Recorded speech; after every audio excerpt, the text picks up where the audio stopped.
মাতা কি ভারত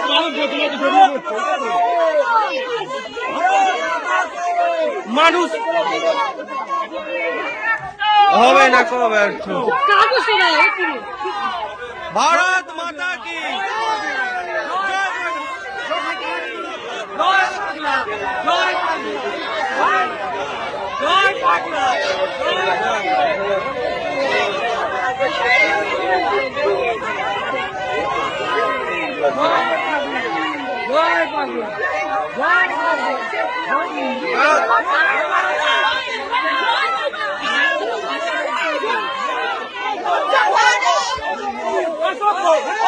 অসভ্য, আপনি অসভ্য,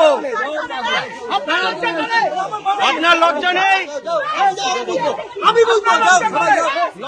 যখন যাচ্ছিলাম তখন একদল জয় বাংলা স্লোগান দিচ্ছিল, কিন্তু তারা আমাকে অ্যাটাক করেনি। তারপর ঘুরে আর একটা গলি দিয়ে যখন আসি তখন তৃণমূলের কিছু দুষ্কৃত বাহিনী, আশাকর্মী এবং ছেলেও ছিল একজন, বিশু বলে তার নাম, পুরো সামনে এসে জয় বাংলাগুলো স্লোগান তুলেছে, আমার গায়ে ফুল ছিটিয়েছে, এসে আমার সামনে এসে মারার চেষ্টা করেছে আমাকে। আমার একটু চুলে লেগেছে, কিন্তু আমার কর্মীদের গায়ে লেগেছে। আপনি কি কমপ্লেন জানাবেন?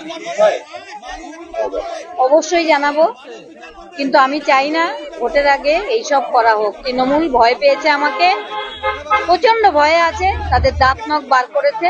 শেষ আমাকে, আমার মেয়েকে মেরে তো ক্ষান্ত হয়নি, তারপরে 9 আগস্ট আমার উপরও আক্রমণ করেছিল পুলিশ, সেটাও পারেনি। এখন চাইছে আমাকে মেরে ফেললে হয়তো আর কেউ বিচার চাওয়ার থাকবে না। কিন্তু আমি যতদিন বেঁচে থাকবো আমার মেয়ের জন্য লড়েই যাব, আর ওদের আমি শেষ দেখে ছাড়বো। বাংলার সব মেয়েরা, নারীরা সুরক্ষিত যাতে থাকে, সেই জন্য আমার এই লড়াই সবসময় জারি থাকবে যতদিন আমি বাঁচবো। তৃণমূলের দুষ্কৃতী মহিলারা ওনাকে ফুল ছিটিয়ে জয় বাংলা বলে ওনার উপরে অ্যাটাক করে। ওনার লেগেছে, ওনাকে একটা ঘুষি মারতে গেছিল, সেটা আমার লেগেছে, আমার মেয়েদের লেগেছে, কারো হাতে কারো পিঠে, অনেকেই জখম হয়েছে। একদম। আর নোংরা নোংরা ভাষায়, ওনাকে কুরুচিকর ভাষায় অ্যাটাক করছিলেন, যাতে উনি দুর্বল হয়ে যান, উনি যাতে মানসিকভাবে ভেঙে পড়েন, সেটাই ওরা চেষ্টা করেছিল। কিন্তু আমাদের যে প্রার্থী, সে একদম মনের দিক দিয়ে শক্ত, উনি কোনোই হারবে না, উনি জিতেই একদম ছাড়বে।